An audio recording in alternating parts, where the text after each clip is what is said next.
हाँ, तो बताए थे कि अगर हम लोग स्फीयर ले लेते हैं ग्लास का, स्फीयर, ठीक है? एक ग्लास का अगर हम लोग स्फीयर लेते हैं इस तरह का, उसमें से एक टुकड़ा काटते हैं, ठीक? तो वो कैसा टुकड़ा रहेगा? इस तरह का कि सरफेसेस रहेगा उसमें, एरिया रहेगा उसमें, एक लाइन नहीं रहेगा, ठीक है? इसको जैसे ही काट के अलग करते थे यहाँ पे, उसका एक पार्ट को हम लोग करते थे पॉलिश, मतलब और चिकना कर देते थे, स्मूथ कर देते थे, रेगुलर सरफेस कर देते थे, इरेगुलर को हटा हटा देते थे, ठीक है? पॉलिशिंग पता है ना कैसे करते हैं, जैसे तुम लोग कभी देखे हो तो। और एक तरफ क्या करते थे? पेंट करते थे, पेंट। और पेंट को हम लोग ऐसे दिखाएंगे, समझ आया? एक तरफ पेंट करने से क्या होता था, पहले अगर ये नॉर्मल ग्लास था तो इधर से लाइट जा रहा था और कुछ लाइट रिफ्लेक्ट होकर वापस तो आ रहा था, बट मैक्सिमम लाइट क्या हो जा रहा था, उस पार चला जा रहा था। तो हम लोग अपना शक्ल नहीं देख पा रहे थे क्योंकि रिफ्लेक्ट होकर बहुत कम लाइट आ रहा था। जैसे ही हम लोग पेंट कर दिए तो ये बन गया एक ओपेक ऑब्जेक्ट, इधर वाला पार्ट। तो अब लाइट तो जा रहा है उधर, मैक्सिमम लाइट क्या हो जा रहा है, स्मूथ होने की वजह से, पॉलिश होने की वजह से रिफ्लेक्ट हो जा रहा है, और कुछ लाइट ही उधर पार हो रहा है, ठीक है? एक चीज़ याद रखना कि जब लाइट ना किसी सरफेस में गिरता है, लाइट जब किसी सरफेस में टकराता है, कोई भी सरफेस हो, चाहे वो आईना हो, चाहे पत्थर हो, चाहे ये वाला जगह हो, या यहाँ पे ये दीवार हो, या बोर्ड हो, या फिर वो ग्लास हो, कुछ भी हो, तीन चीज़ होता है लाइट के साथ। या तो लाइट रिफ्लेक्ट कर जाता है, रिफ्लेक्ट, डायरेक्टली रिफ्लेक्ट कर जाएगा, मतलब बाउंस बैक कर जाएगा, ठीक है? या तो एब्जॉर्ब हो जाएगा, एब्जॉर्ब, एब्जॉर्ब मतलब उसी के अंदर चल जाएगा पूरा, ठीक है? एब्जॉर्ब हो जाएगा।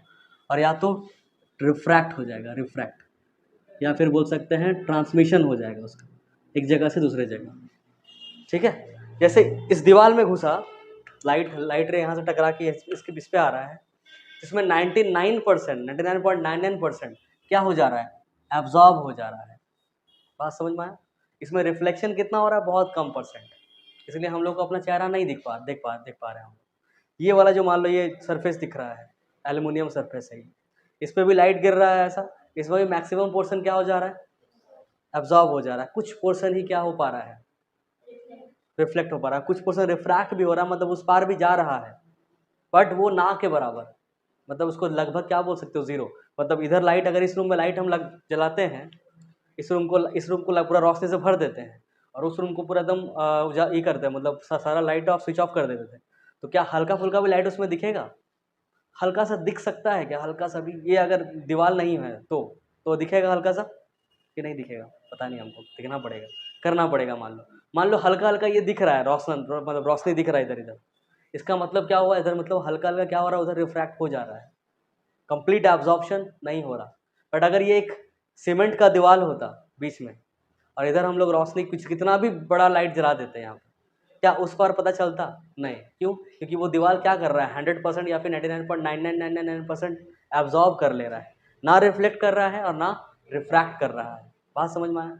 जैसे एक ग्लास लेते हैं नॉर्मल, या फिर कोई कांच का टुकड़ा आर पार दिखने वाला, ठीक है? उसमें अपने आप को देखोगे, देख पाओगे नहीं, बट कभी कभार देखना देख पाओगे हल्का हल्का। जैसे पीछे देखो एक बार, हम लोग दिख रहे हैं, दिख रहा है ना, बट अच्छा से नहीं दिख रहे, घर का आईना जैसा नहीं दिख रहा है, ऐसा क्यों? क्या क्या हो रहा है वहाँ, क्या हो रहा है बताओ? हम लोग यहाँ से लाइट सोर्स है, हम लोग पास आ रहा है, टकरा के वहाँ जा रहा है, वहाँ जाके रिफ्लेक्ट हो रहा है क्या? रिफ्लेक्ट हो रहा है तभी तो दिख रहे हैं, अच्छा खासा रिफ्लेक्ट हो रहा है, मतलब 5 से 10% रिफ्लेक्ट हो जा रहा है, ठीक है? मैं उसके बाद क्या हो रहा है, कुछ कुछ एब्जॉर्ब भी हो रहा है, और बाकी क्या हो जा रहा है, रिफ्रैक्ट हो जा रहा है, मतलब उस पार चला जा रहा है लाइट। समझ में आ रहा है क्या? अगर उस पार को हम ढक दे, पूरा पूरा ब्लॉक कर दे, शटर लगा दे उधर उधर का, अभी हम बाहर जाएं और शटर लगा के आएँ, तो हम लोग को जो इमेज का क्वालिटी दिख रहा है यहाँ पे, वो और अच्छा हो जाएगा, इन्हांस हो जाएगा। कैसे? क्योंकि अब दो काम थोड़ा रिफ्लेक्शन का जो परसेंटेज है वो बढ़ जाएगा, एब्जॉर्प्शन का परसेंटेज थोड़ा सा घट जाएगा, रिफ्रैक्शन एकदम ही घट जाएगा। ये बात समझ में आ रहा है? तो वही यहाँ पे भी किया जा रहा है, यहाँ पे पेंट किस लिए किया जा रहा था कि क्या घट जाए, ये रिफ्रैक्शन वाला पार्ट पूरा घट जाए, ठीक है? एब्जॉर्प्शन तो कैसे घटेगा, एब्जॉर्प्शन पॉलिश करने से घटता है। जितना इर्रेगुलर सरफेस रहेगा, उबड़ खाबड़ वाला जगह जितना रहेगा, उतना ज़्यादा एब्जॉर्प्शन होगा। ये दीवार में एब्जॉर्प्शन क्यों होता है? क्योंकि इसमें इर्रेगुलर सरफेसेस है। जितना तुम पॉलिश कर दोगे किसी भी चीज़ को, उतना उसका एब्जॉर्प्शन पावर घट जाएगा, और रिफ्लेक्शन पावर क्या हो जाएगा, बढ़ जाएगा। ये बात समझ में आया? तो यहाँ पे जैसे ही पॉलिश कर दिए, इसका इस वाले पोर्शन का रिफ्लेक्शन का पावर क्या हो चुका, बढ़ चुका, ठीक? और जैसे इधर पेंट कर दिए तो इसका अब्जॉर्प्शन का पावर क्या हो चुका, वो भी घट चुका। तो ये बढ़ा दिए और इसको घटा दिए और इसको भी बंद कर दिए, रिफ्रैक्शन को भी बंद कर दिए, तो क्या हो गया, ओवरऑल रिफ्लेक्शन 99% के आसपास चला गया। तो ये अब अच्छा क्या बन गया, रिफ्लेक्टर बन गया, अच्छा चीज़ों को रिफ्लेक्ट कर पा रहा है। तो जो भी चीज़ अच्छा रिफ्लेक्शन दे पा रहा है उसी को हम लोग क्या नाम दे दिए थे, मिरर। बात समझ में आया, mirror is nothing but a device which reflects maximum portion of the light. तो 99% क्या कर दे, वही रिफ्लेक्शन कर दे, एब्जॉर्प्शन ना के बराबर करे, रिफ्रैक्शन ना के बराबर करे। बात समझ में आ गया क्या? तो यहाँ पे पॉलिश क्यों कर रहा है, पेंट क्यों कर रहा है, समझ में आ रहा है? पॉलिश क्यों कर रहे हैं, रिफ्लेक्शन बढ़ाने के लिए, और क्या घटाने के लिए, एब्जॉर्प्शन घटाने के लिए। और पेंट क्यों कर रहे हैं, क्या क्या करने के लिए, रिफ्रैक्शन को कम करने के लिए, रिफ्रैक्शन कम करने के लिए। जितना कोट मारेंगे, लेयर मारेंगे, मान लो एक कोट मारे, सिर्फ एक कोट, हल्का सा थिन एक पेंट मारे, तो रिफ्रैक्शन घटा बट उतना अच्छा सा नहीं घटा, तो देखना इमेज क्लियर नहीं आएगा, थोड़ा सा धुंधला धुंधला लगेगा। 2-4 लेयर और मोटा सा मार दोगे, ठीक है, तो पीछे मोटा लेयर अगर बन जाएगा तो उससे क्या होगा, रिफ्रैक्शन एकदम घट जाएगा, तुम्हारा इमेज और क्लियर दिखता जाएगा। ये बात समझ में आया? अच्छा, ये जो रिफ्लेक्टिंग पार्ट दिख रहा है, यहाँ से यहाँ तक का जो रिफ्लेक्टिंग सरफेस का एरिया दिख रहा है, इसी रिफ्लेक्टिंग सरफेस एरिया को क्या बोलते हैं हम लोग, एपर्चर बोलते थे। क्या बोलते थे, aperture. Aperture is what, the reflecting surface is known as aperture, reflecting surface, reflecting surface, ठीक है। ये जो सर्कल बनाया है इसका इतना ही पोर्शन हम लोग काटे हैं ना, बाकी पोर्शन तो अब नहीं रहा, बट उस ये वाला जो पोर्शन दिख रहा है वो इसी पूरे का हिस्सा है कि नहीं है? अगर इस पूरे का हिस्सा है तो ये एक स्फीयर है, और अगर ये स्फीयर है तो इसका एक क्या होगा, सेंटर होगा, ठीक है। तो इसी तरह इसका भी एक सेंटर होगा, हम लोग खाली इसको रहने देते हैं यहाँ पे और बाकी वाले को डॉटेड लाइन से दिखा देते हैं, मतलब ऐसा।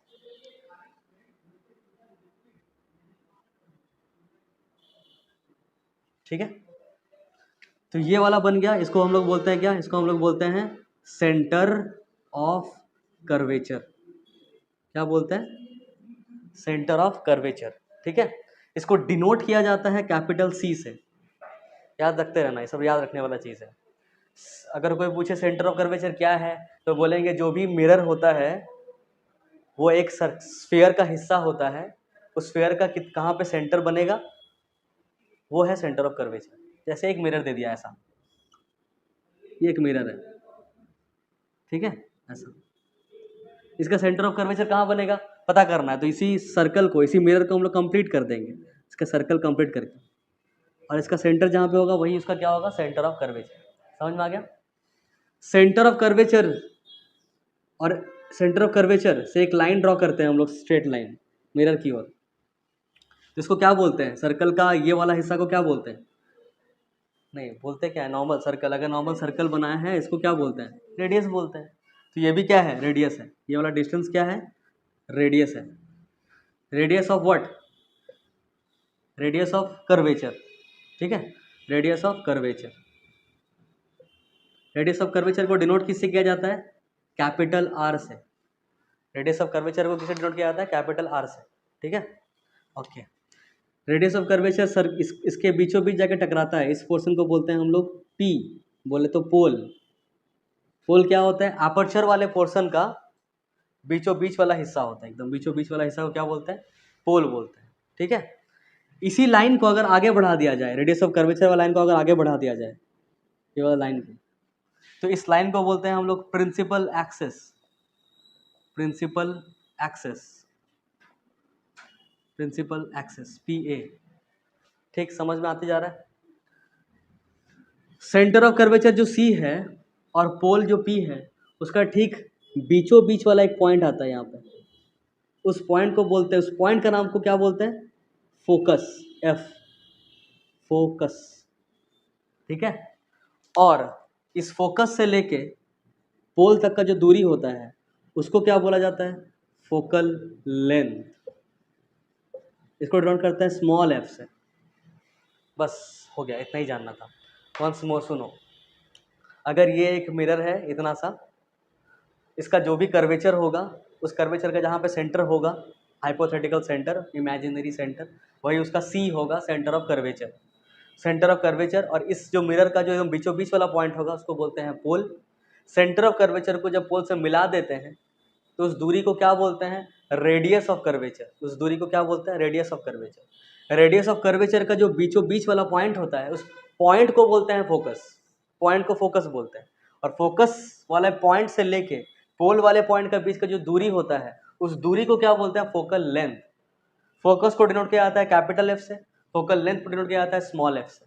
ठीक है, ये सी से लेके पी तक का जो लाइन सेगमेंट दिख रहा है उसको अगर लाइन में कन्वर्ट कर देते हैं, लाइन मतलब कहीं से भी आए इन्फिनाइट से इन्फिनाइट तक, वो लाइन को क्या बोलते हैं हम लोग, प्रिंसिपल एक्सिस। और उसके बाद जो रिफ्लेक्टिंग सरफेस है उसका नाम है एपर्चर। बस इसको लिख लो एक बार, जिसका लॉ नहीं लिखा हुआ है।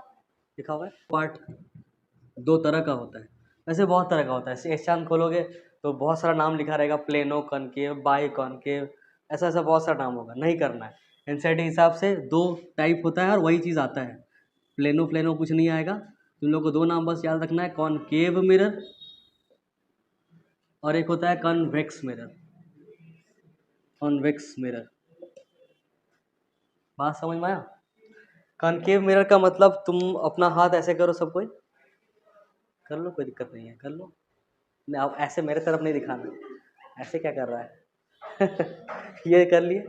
तो ये वाला रिफ्लेक्टिंग सरफेस है, ठीक है, मतलब अंदर जो दिख रहा है हाथ हथेली वो रिफ्लेक्टिंग सरफेस है। कैसा बन रहा है, गुफा जैसा, केव जैसा बन रहा है ना, केव। हाँ सांप रहता है केव में, मान के चलो। केव पता है क्या होता है, जहाँ पे शेर रहता है, सांप नहीं रहता है, मान लो बट अभी के लिए। तो ये केव यहाँ बन रहा है, तो ये वाला है कनकेव मिरर। कनकेव मिरर में अंदर घुसा हुआ रहता है पॉलिश्ड सरफेस और बाहर क्या रहता है, पेंटेड सरफेस। पेंटेड पॉलिश याद है ना, पॉलिश में क्या नहीं हो, पॉलिश में क्या होता है, रिफ्लेक्ट बैक होता है और पेंट में रोकता है वो। तो इधर पेंट होगा इधर पॉलिश होगा, ठीक समझ में आ गया। ये कॉनकेव हो गया क्योंकि केव दिख रहा है यहाँ पे। जब ये केव ना रहे, ऐसा हो जाए और लाइट रेज ऐसे और ऐसा टकरा के वापस जाए, अब रिफ्लेक्टिंग सरफेस कौन बन गया, ये वाला। और अंदर वाला जो केव था वो अब रिफ्लेक्टिंग सरफेस नहीं रहा। बात समझ में आ रहा है, तो ये बन गया क्या, कॉन्वेक्स। ठीक समझ में आ रहा है। तो कॉनकेव में क्या होगा, ऐसा कुछ बनेगा जहाँ पे यही वाला रिफ्लेक्टिंग सरफेस होगा जो केव वाला पार्ट है, और बाकी वो वाला पार्ट क्या हो जाएगा, पेंटेड पार्ट। ये है कॉनकेव मिरर। कन्वेक्स मिरर में क्या होगा, तो कन्वेक्स मिरर में ऐसे दिखाना है, ये इधर वाला हो जाता है पेंटेड और ये वाला हो जाता है रिफ्लेक्टिंग सरफेस।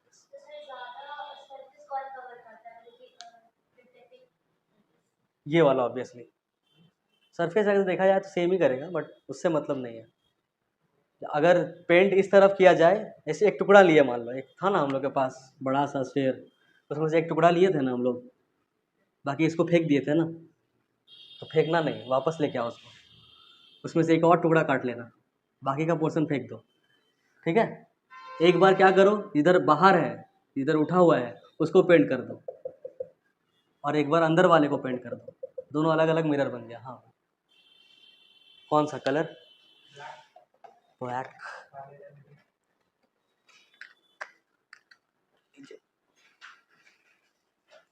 तो ये वाला क्या बन गया, कौन सा मिरर, ये बन गया कनकेव और ये क्या बन गया, कन्वेक्स। दोनों जो टुकड़ा था एक ही चीज़ का था, वो डिपेंड किस पे किया, क्या बनाना है किस पे डिपेंड किया। हाँ किस साइड कलर कर रहे हो, किस साइड पॉलिश कर रहे हो, उस बात पे डिपेंड करता है। बात समझ में आया, कुछ अलग सा नहीं है। ठीक है, नॉर्मल सा अगर कोई कांच का टुकड़ा भी हम लाते हैं और पेंट करना तुम लोग जानते हो तो कर सकते हो, बना सकते हो ये सब चीज़। ठीक, चलो अभी देखते हैं कनकेव मिरर, ये समझ में आ गया। ये कन्वेक्स मिरर, इसमें ऐसा कुछ बनेगा, इसका जो सेंटर ऑफ कर्वेचर रहेगा, सी इधर रहेगा, एफ यहाँ रहेगा, पोल यहाँ रहेगा। ठीक, इसका वाला किधर रहेगा, इधर ही रहेगा कि उधर रहेगा, उधर रहेगा ना, क्योंकि इसका कर्वेचर किधर है, उधर है। बात समझ में आ रहा है क्या बोलना चाह रहे हैं। तो इसका ये सी बन गया, ये एफ बन गया और ये पी बन गया। ठीक, इसको बना लो।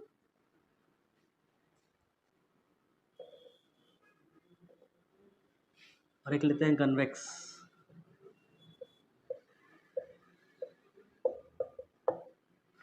ये रहा कनकेव मिरर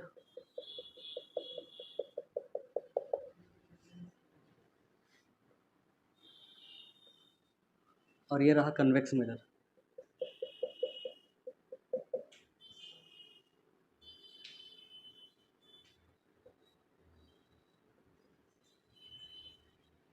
ठीक। एक बात बताओ, अभी हम दो कटोरा तुम लोग को दे रहे हैं, ऐसा मान लो। एक कटोरा को ऐसा रख दिए, ठीक है, और एक कटोरा को ऐसा रख दिए, और छोटा छोटा तुम लोग को बॉल दिए, ठीक। बॉल को ड्रॉप करना अलग अलग जगह पे। इसमें पहले यहाँ करना है पॉइंट ए में, फिर पॉइंट बी में, फिर पॉइंट सी में, फिर पॉइंट डी में, फिर पॉइंट ई में। इस तरह से पहले यहाँ ड्रॉप करोगे बॉल को। बॉल किधर जाएगा? बाहर चला जाएगा कि अंदर अंदर ही रहेगा? मतलब कैसा जाएगा, कैसा होगा?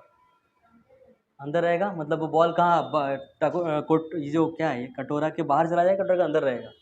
टकोरा बोलने वाले थे हम, कटोरा। हाँ, तो कटोरा के अंदर रहेगा, कटोरा के बाहर चला जाएगा? अंदर रहेगा। कहीं पे भी ऐसा है कि बाहर चला जाएगा? नहीं। अच्छा, उस पर डिपेंड करता है क्या? ये कैसे होता है? दोनों, मतलब ये छोटा वाला, छोटा लिया, वैसे सही बोल रहा है वो। नहीं, अगर छोटा है ना तो हम लोग धीरे धीरे डालेंगे, ऐसे पटकेंगे नहीं, तो वो तो फिर निकल जाएगा। बात सही बोल रहा हूँ। छोटा सा कटोरा है और बड़ा एक बॉल दे दिए और धड़ाम से मारा, कटोरा भी साथ में उड़ जाएगा। वो नहीं करना है। बॉल छोटा सा दिया ना, इसके हिसाब से इतना छोटा बॉल है, उस हिसाब से अकॉर्डिंगली सोच लेना। अगर छोटा कटोरा है तो बॉल उससे बहुत ज़्यादा छोटा है, ठीक है। तो ये ऐसे मारेंगे, मान लो यहाँ पे बॉल टकरा रहा है, तो कहाँ जाएगा, किधर? बताना। 1 2 3 4, किस में जाएगा? 1। तुम चौथा बोलना चाह रहे हो।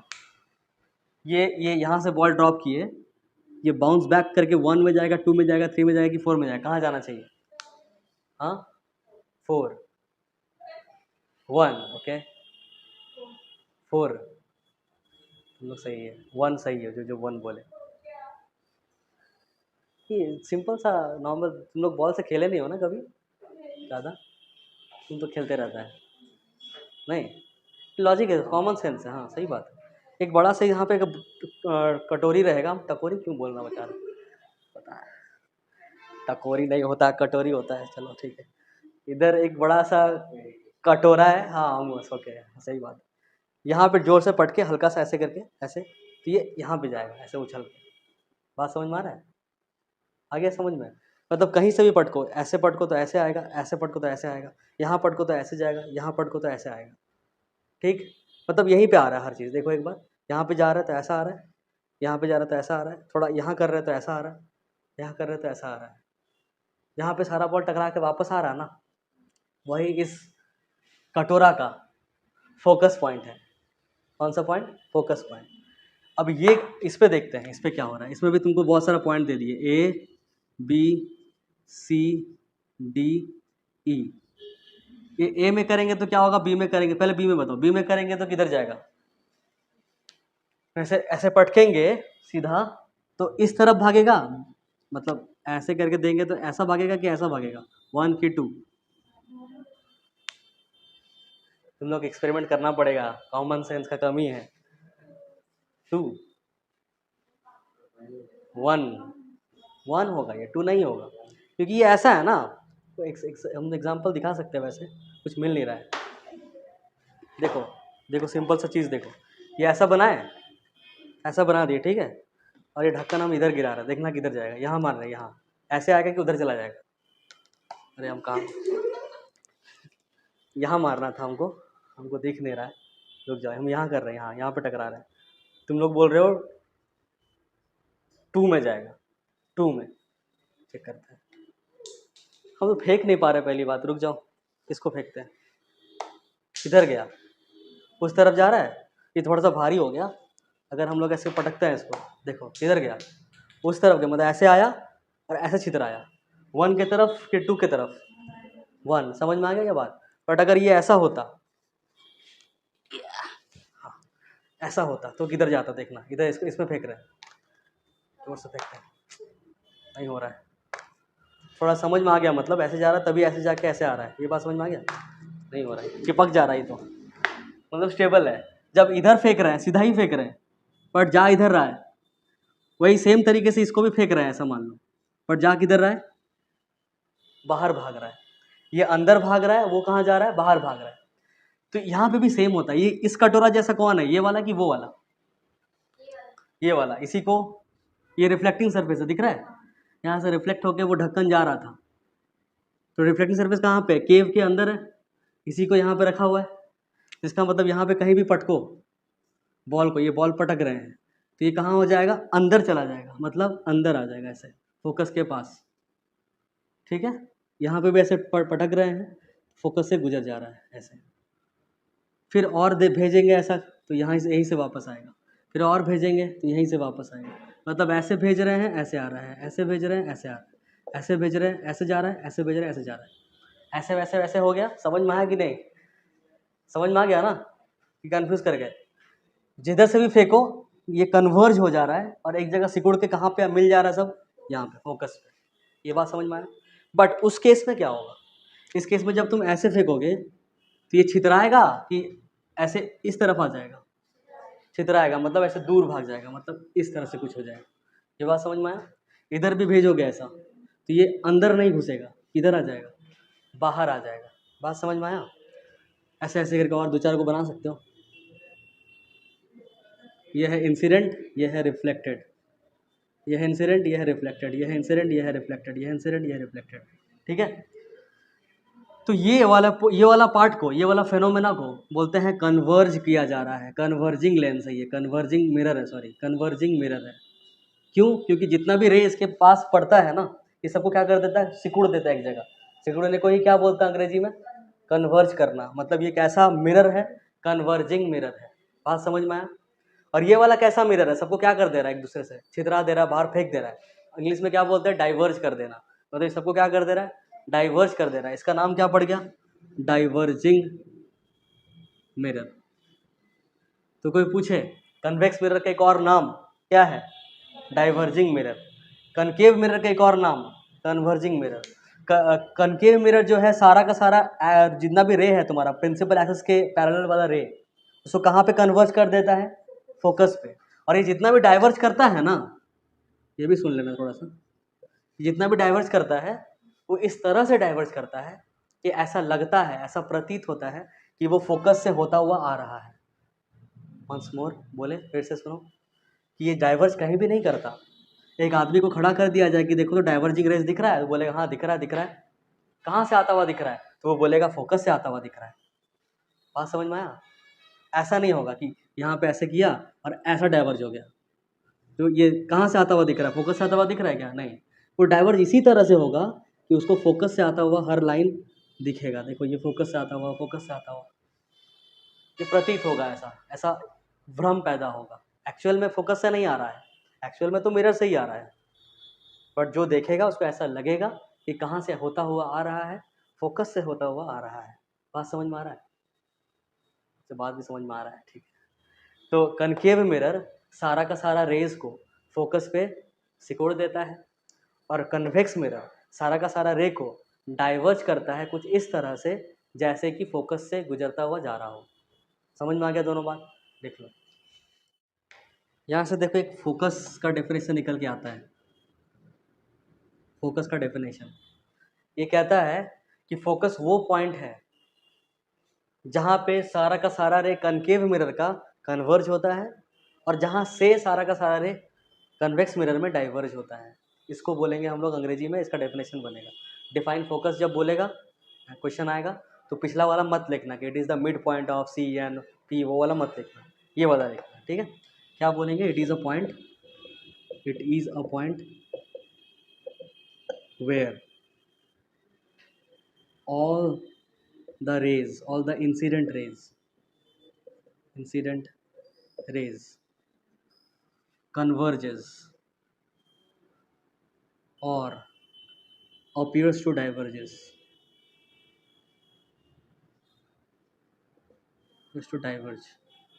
from a spherical mirror। ये डेफिनेशन लिखना है कि एक ऐसा पॉइंट जहाँ पे सारा का सारा इंसिडेंट रेज जो है कन्वर्ज कर जाता है, या ऐसा दिखता है कि डाइवर्ज कर रहा है फ्रॉम अ स्फेरिकल मिरर, ठीक है। चलो नेक्स्ट टॉपिक है हम लोग का, टॉपिक का नाम है rules of image formation in spherical mirror. तो वो तो लिखा हुआ है, rules of image formation, image formation का रूल्स, ठीक है। पहला rule number 1, when incident ray is parallel to P A principal axis. अगर इंसिडेंट रे प्रिंसिपल एक्सिस के पैरेलल रहे तो क्या होगा? तो ये ले लिए हम कन्वेक्स मिरर, और ये एक ले लिए कनकेव मिरर। उल्टा बोल रहे क्या? हाँ, ये कनकेव मिरर और ये कन्वेक्स मिरर। ये बन गया प्रिंसिपल एक्सिस फोकस सी, ये बन गया प्रिंसिपल एक्सिस फोकस सी। ठीक है, हम क्या बोल रहे हैं कि एक इंसिडेंट रे है जो कि पैरेलल है प्रिंसिपल एक्सिस के, मतलब कुछ ऐसा दिख रहा है। एक इंसिडेंट रे लाइट आ रहा है तो किसके पैरेलल है? प्रिंसिपल एक्सिस के पैरेलल है। यही प्रिंसिपल एक्सिस है, याद है? यहाँ पे भी सेम चीज़ हो रहा है, प्रिंसिपल एक्सिस के पैरेलल आ रहा है। अच्छा, इधर से कर सकते हैं क्या इसको? नहीं, क्यों? उधर पेंटेड है, उधर भेज के क्या करेंगे? भेज के भी कोई फ़ायदा नहीं है, पूरा एब्जॉर्ब हो जाएगा। ठीक है, मिरर वाला नहीं फील आएगा, दीवार वाला फील आएगा। ये आ गया, इंसिडेंट रे हो गया दोनों जगह, ये भी आई आर है, ये भी आई आर है। तो ये रूल कहता है कि अगर कोई इंसिडेंट रे है और वो प्रिंसिपल एक्सिस के पैरेलल है तो वो क्या हो जाता है? वो फोकस से गुजर जाता है। फोकस से क्या होता है? गुजरता है। या तो अपीयर टू गुजरना होता है, मतलब गुजरने जैसा लगता है। बट ये तो है कनकेव मिरर, ये क्या करता है? कन्वर्ज। तो ये क्या होगा? फोकस से गुजरेगा। इसका रिफ्लेक्टेड रे क्या होगा? फोकस से गुजरेगा। और उसमें क्या होगा? इसमें फोकस से गुजर तो नहीं पाएगा क्योंकि उस पार जाना पड़ेगा, उस पार जाना पॉसिबल नहीं है क्योंकि ये तो मिरर है ना। ये लाइट रे को क्या कर देता है? रिफ्लेक्ट कर देता है, भगा देता है, अंदर तो घुस नहीं पाएगा ना। पर जो भी रिफ्लेक्ट होगा वो ऐसा लगेगा जैसे कि कहाँ से निकल के आ रहा हो? फोकस से निकल के आ रहा हो। सही नहीं बना? ठीक है, तो क्या बोला? When incident ray is parallel to principal axis then, यहाँ पे लिख देते हैं आगे, then it passes through, it passes through or appears to pass through, appears to pass through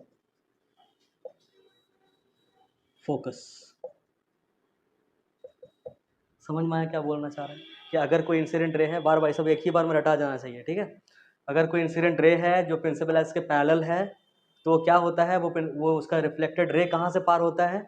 या तो फोकस से पार होता है, या तो ऐसा लगता है कि फोकस से पार होगा। किसमें लगता है? समझ में आ ही गया होगा, क्योंकि ये कनकेव है तो ये डाइवर्ज करता है, तो इसी में लग रहा होगा और इसी में एक्चुअल में हो रहा होगा। ठीक है, पहला रूल लिखो। रूल इसी का उल्टा बोल रहा है। ठीक है, व्हेन इंसिडेंट रे, व्हेन इंसिडेंट रे passes through, passes through focus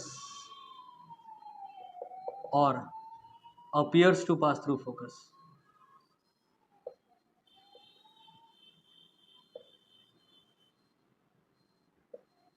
ये अगर होगा तो क्या होगा?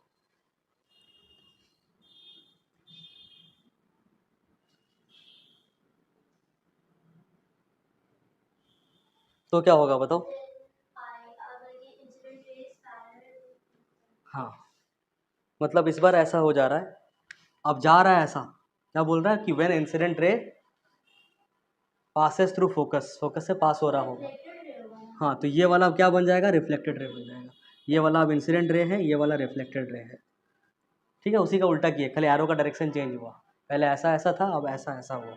ठीक है, इसमें भी, इसमें अगर कोई ऐसा रे आ रहा है जो ऐसा लग रहा है कि क्या हो? Appears to pass through F, focus से पार होता हुआ दिख रहा हो, तो उधर तो नहीं जाता, बट ऐसे पैरेलल हो जाता है प्रिंसिपल एक्सिस के, ऐसा। ये इंसिडेंट रे है, ये रिफ्लेक्टेड रे है।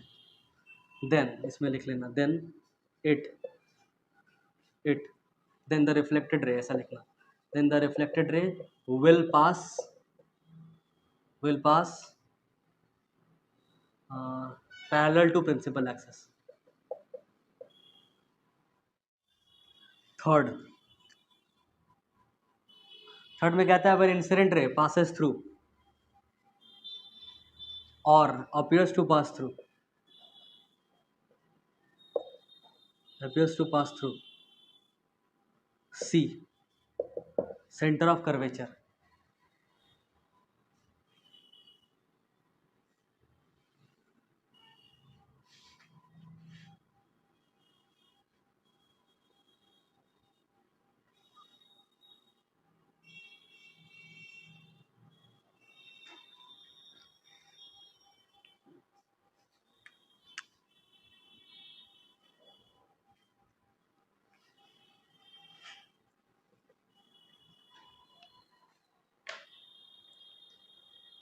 ठीक है, लिख लिए। तो क्या बोल रहा है, अगर इंसिडेंट रे पास करे, पासेस थ्रू और appears to pass through centre of curvature, मतलब अगर एक इंसिडेंट रे है वो ऐसा पास हो रहा है, देखना सेंटर ऑफ कर्वेचर से पास हो रहा है इंसिडेंट रे उसका, कुछ ऐसा लाइट रे टॉर्च मार रहा है मान लो, सी से पास हो रहा है वो, या फिर appears to pass through C, मतलब ऐसा आ रहा है, ऐसा इंसिडेंट रे है, तो क्या होगा, then the reflected ray will, याद आ रहा है नहीं, retraces its path, retraces its path, retraces its path का मतलब कि वो उसी रास्ते से वापस चला जाता है, कोई रिफ्लेक्शन और एंगल से नहीं होता। जैसे ऐसा गया ना, देख लो पहले, तुम देख नहीं रहे हो, लिख रहे हो, पहले लिखना बाद में, लीस्ट प्रेफरेंस दो उसको लिखने को। ये ऐसा जा रहा है इंसिडेंट रे, कहाँ से पार हो रहा है, अगर सेंटर ऑफ कर्वेचर से पास हो रहा है तो उसी रास्ते से क्या हो जाता है, लौट जाता है, मतलब ऐसा गया ऐसा वापस आ गया, मतलब इसका रिफ्लेक्टेड रे कहाँ बनेगा, इसी के ऊपर, यही रिफ्लेक्टेड रे है। यहाँ पे भी ये इंसिडेंट रे अगर है, यहाँ पे इधर से जा रहा है, हम लोग देखेंगे अच्छा ये कहाँ जाकर टकराने वाला है, अच्छा सी पर टकराने वाला है, मतलब इसी रास्ते से क्या हो जाएगा, लौट जाएगा, यही रिफ्लेक्टेड रे है। समझ आ ये बात, ऐसा क्यों होता है, रीज़न बता सब सकोगे, कोई रीज़न है इसका पीछे,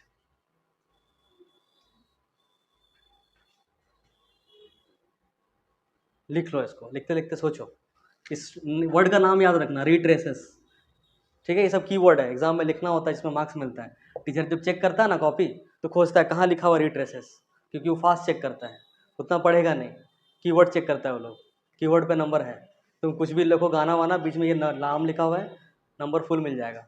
सो कीवर्ड पकड़ना, रिट्रेसेस। नंबर 4 में कह रहा है, when incident ray hit the pole at certain angle,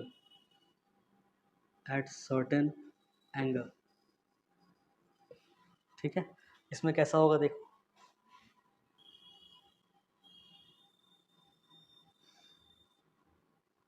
थोड़ा स्लो स्लो चल रहे हैं, ठीक है, तो दिक्कत नहीं है ना कि ज़्यादा ही स्लो हो जा रहा है,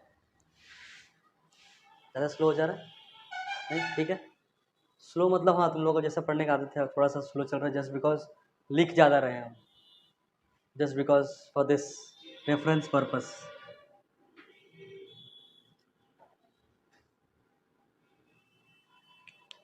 ठीक है, बट ये थोड़ा सा सिंक होने में टाइम लगता है, अच्छा से ये हो जाएगा, मिक्सअप होगा दिमाग में। चलो देखो क्या बोल रहा है, अगर इंसिडेंट रे पोल को हिट करता है, ठीक है, कोई एंगल पे, जैसे कि ये है पोल पी, इसको कोई एंगल पे ऐसे हिट किया, ये इंसिडेंट रे है, तो क्या होगा, यहाँ पे भी सेम, ये वाला पोल है, ऐसे हिट किया सर्टेन एंगल पे इंसिडेंट रे, तो क्या होगा, तो बोल रहा है देन क्या होगा, then the reflected ray will bounce back with same angle following laws of reflection, that is angle I equals to angle R। Laws of reflection हम लोग पढ़ चुके हैं, वही होगा यहाँ पे भी। यहाँ पे मतलब क्या होना, बोल रहा है कि अगर जैसे ही यहाँ पे गिर रहा है तो ये एक प्लेन मिरर जैसा काम हो जा रहा है, और अगर प्लेन मिरर जैसा काम हो रहा है तो ये नॉर्मल जैसा काम कर रहा है, और अगर ये नॉर्मल जैसा काम कर रहा है तो इसको एंगल I बोल देंगे, तो एंगल R कैसा होगा, उतना ही एंगल पे ये निकलेगा एंगल R पे, मतलब ये हो जाएगा रिफ्लेक्टेड रे। समझ आ रहा है क्या कहना चाह रहा है, कि अगर इंसिडेंट रे पोल पे हिट कर रहा है किसी भी एक पर्टिकुलर एंगल पे, मान लो 30 डिग्री पे आके अटैक कर रहा है इसमें, तो रिफ्लेक्टेड रे कितना एंगल से निकलेगा, सेम एंगल पे 30 डिग्री पे वो भी निकल जाएगा, वही लिखा हुआ, then the reflected ray will bounce back with same angle following laws of reflection, that is angle I equals to angle R। ठीक है, यहाँ पे भी सेम, ये अगर एंगल I से निकल रहा है, घुस रहा है, तो ये रिफ्लेक्टेड रे निकल जाएगा एंगल R से, दोनों सेम होगा, बस ये लिख लो। ये वो सोचना है पहले, तो होमवर्क में वो रहेगा, सोचना है कि जब सेंटर ऑफ कर्वेचर से पास हो रहा था तो ऐसा क्या हो रहा था कि वो वापस उसी रास्ते से वापस आ जा रहा था, ठीक है, पहले वो सोचना है, और सेकंड में रीड, फिर से रीड करना, एक बार दिखाओ पेज।